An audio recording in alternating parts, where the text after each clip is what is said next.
Sio kila maumivu chini ya kitovu inaashiria kwamba mwanamke una shida katika mfumo wako wa uzazi. Hapana. Sio kwamba kila maumivu ya kitovu yanaashiria una UTI au una PID. Hapana. Wakati mwingine maumivu ya kitovu yanaashiria kwamba una mimba changa.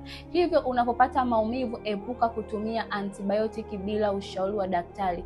Inaweza ukaenda kuchukua antibiotiki na ukatumia kiolela, hivyo ukafanya wewe mwanamke kubleed, ukajua ni kipindi chako cha hedhi, kumbe tayari umeshatoa ujauzito. Hivyo unapopata maumivu chini ya kitovu ambayo yanakuwa yanakupelekea mara kwa mara kujihisi maumivu, ni vyema kwenda hospitali kupima changamoto yako ili ujue kama ni mimba au vipi, kwa sababu ukifanya hivi itakusaidia wewe kujua una ujauzito. Unatafuta mtoto kwa muda mrefu na umekuwa haupati, chukua namba yangu moja kwa moja kwa ajili ya matibabu. Lakini pia kama ni mara yako ya kwanza unatazama hii video, usisahau kushare, usisahau kusubscribe, share kwa watu wengine ili nao wapate elimu juu ya hili swala.